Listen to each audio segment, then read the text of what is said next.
Well, before we officially jump into this video, I just want to say that I have some big news. Hello, my hand feels a little heavier than it did a few weeks ago. I just got married over the past weekend and it was amazing. And of course we had our own little bookish elements, which I might make a video about when we get some of our pictures back. But enough of romanticizing, let's get on to the creepy, scary, disturbing stuff.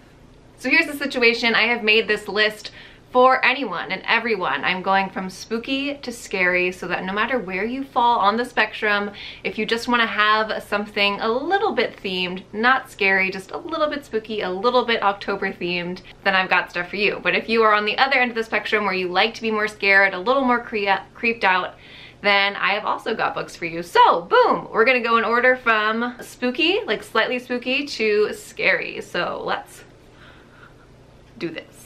I don't know why do I always make weird hand motions? It's very weird. I don't know why you do this to me, but something about our connection just makes me, you know? Okay, so first up we have got The Witch of Willow Hall. I read this last month and it's really fun. The way I can best describe this is a spooky Jane Austen novel with a witchy edge, okay? So it's really fun. It's a historical fiction and the author did a great job of weaving in little historical accuracies that were fantastic. She did a great job of dropping them in. The author does have a job based in history, so that's pretty epic. I love that she's using her real life skills in fiction. This book does have a lot of witchy, spooky elements, but it's really not overdone. So there's a whole other storyline going on. It's a slow burning romance, which I seriously loved. It made me want to watch Pride and Prejudice, seriously.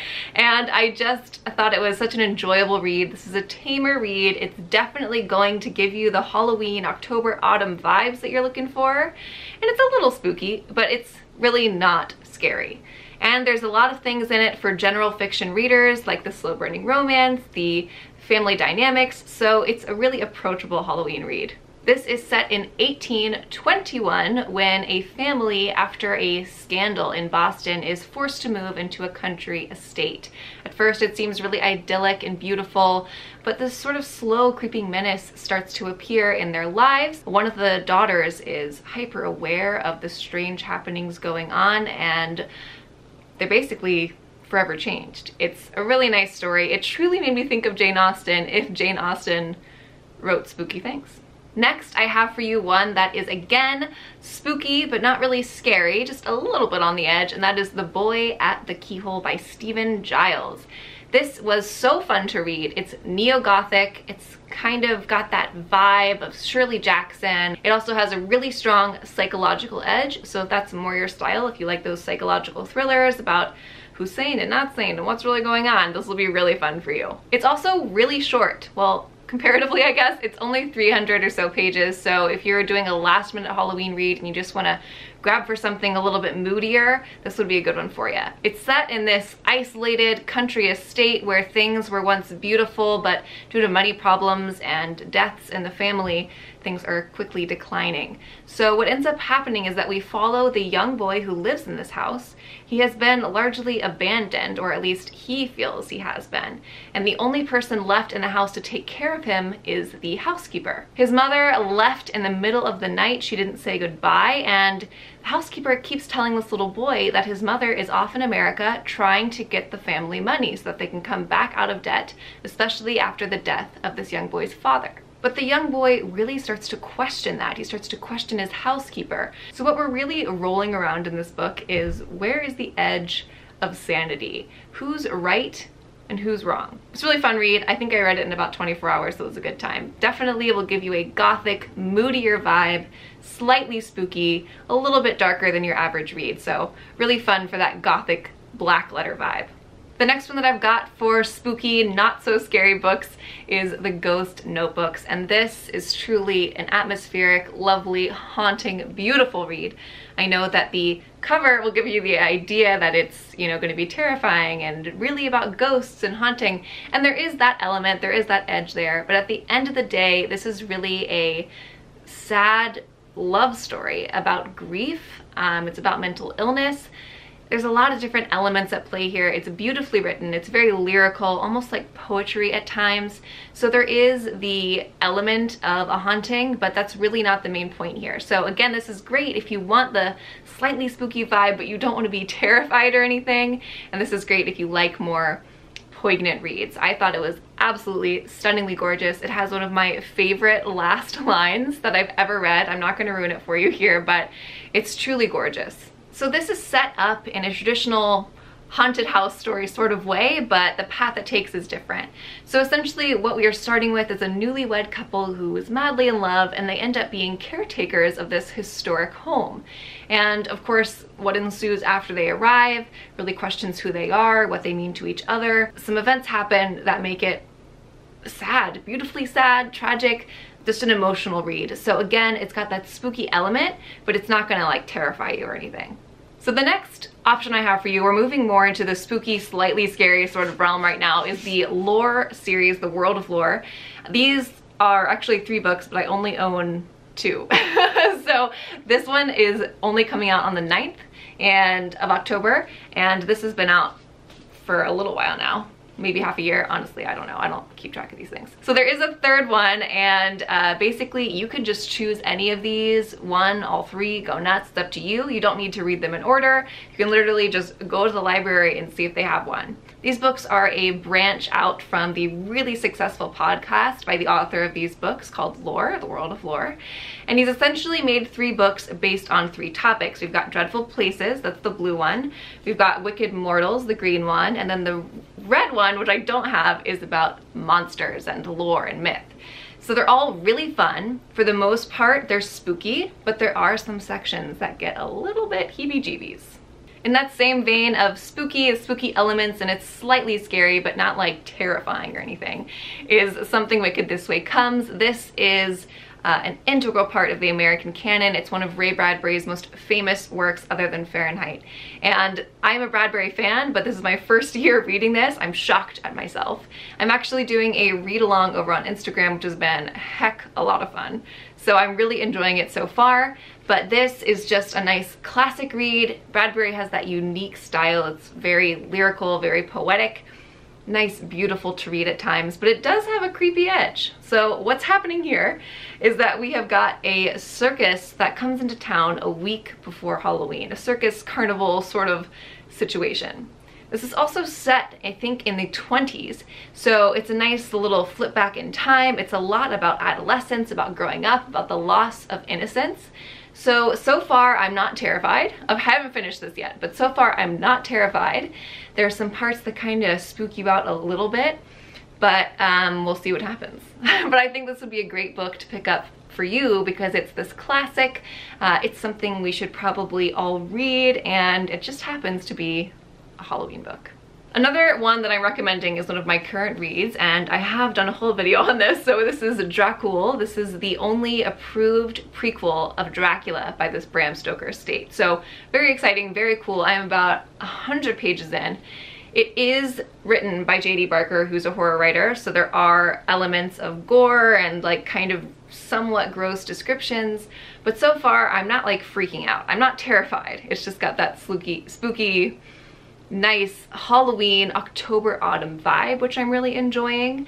Sometimes it's a little bit slow, but I'm only 100 pages in, so I don't even feel like it's fair to judge it at this point, but it's really enjoyable to be back in this particular lore of vampires. So if vampires are your thing, if you want to read the prequel to Dracula, definitely check out my other video on this whole situation because it's pretty cool how this came about, and let me know. Okay, so the last 4 are going to be more on the thrilling, a little bit scary side, not like, you know, terrifying. There are some really creepy books out there, but books that will give you enough of a bit of terror, a bit of thrills and chills, if that's what you're into, like me, who likes weird things. So this is Follow You Home by Mark Edwards. This is a book, I don't even know how the heck I stumbled across this book, but I did, and I loved it. I don't think it gets near enough attention in the blogging world. It's about a couple who's going on sort of their last vacation before they decide to settle down and start having a family, and it's going great, and they start driving through, I think it's Romania. It's been a few years since I read this. They are on this train and they meet this other couple who seems really nice at first, and then things kind of get weird, and they end up getting shoved off the train in a place they don't know, and what ensues after that is just really terrifying. So we're sort of going back and forth from when they come back to their country after they're done with their vacation, and how they're really scarred from it, and we the reader don't know what the heck happened yet, so it's sort of thrilling to get to the bottom of it and figure out what went so wrong on that vacation. It's not Halloween themed per se, but it is one of those books that is thrilling. It's a page turner, it's fast, easy to read, that sort of thing, and it did kind of freak me out a little bit. Like, it's kind of dark at the end, so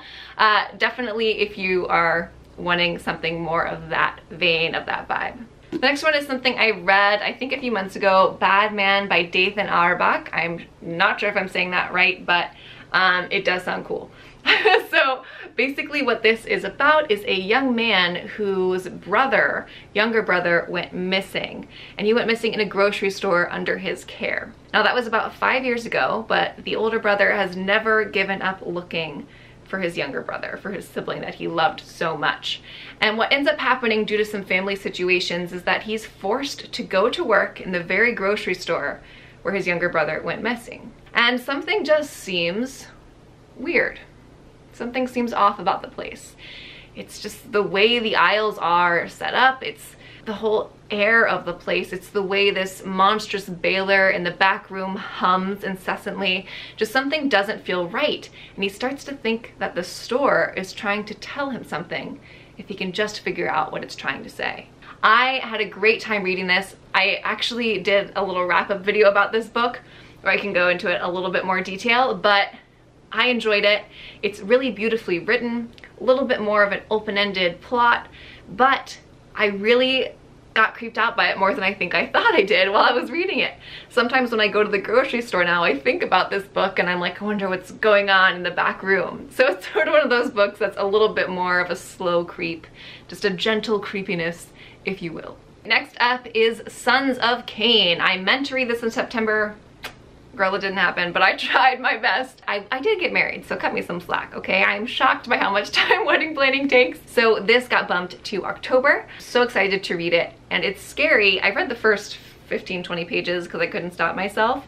It's scary because it's true, it's gruesome, it's gross. This is a true history of serial killers throughout time. Okay, so far it's very intense, very gory, and I kind of wanted to read it again the other night, but it was right before bed, and I was like, I don't know if I should put that stuff in my mind like right before I'm falling asleep. You know what I'm saying? So I'm a little creeped by it. It's true crime. If that's your vibe, definitely pick this up. If you're fascinated by the grim curiosity that surrounds serial killers, definitely pick this up. He's doing like a whole shebang, and so far the writing style has been very approachable. I know sometimes in books like this they get a little, to me, convoluted, but I think he's actually doing a really good job with this so far. So if you like true crime, if you want to be disturbed by real true history, this gross thing right there. Now, the next one is actually, I don't have a physical copy of it, so we're just gonna pop up a thing right here and pretend like I do. This is Kill Creek, and it is one of the best horror novels I have read in a hot minute. I think it came out in 2017, and I just got around to it this summer. It is so good. It's so layered. Ugh, I can't even really get into it because I'll go on forever. But it's just a haunted house story, but so much more. I can't even. So 4 horror authors are invited to the most haunted house in America, and it's supposed to be like a PR stunt, and what ends up happening is just like very dark, very layered. It's really character driven in the best possible way. You love some of the characters, you hate them. I just think that you should go read it and stop watching this video. So that was really good. I would recommend it to anyone who loves horror. It's definitely creepy, got its gory moments, its really dark moments, it's got the haunting aspect, so it's perfect for Halloween, really. All right, guys, that's it. That is 10 books that you can read this Halloween, whether you like things spooky or you like things scary. I hope you enjoy this. I hope you have a fantastic Halloween month. All right, thanks for watching, guys. If you want more bookish videos, book reviews, book lists, book recommendations, go ahead and hit that subscribe button because I am your girl. And do me a favor, leave me a comment below because I seriously love talking to you guys. Do you have a Halloween book that you would recommend to me? What are you reading this Halloween? Let me know. I'd love to talk to you, and I'll see you in the comments. Thanks for watching, and I'll see you next time.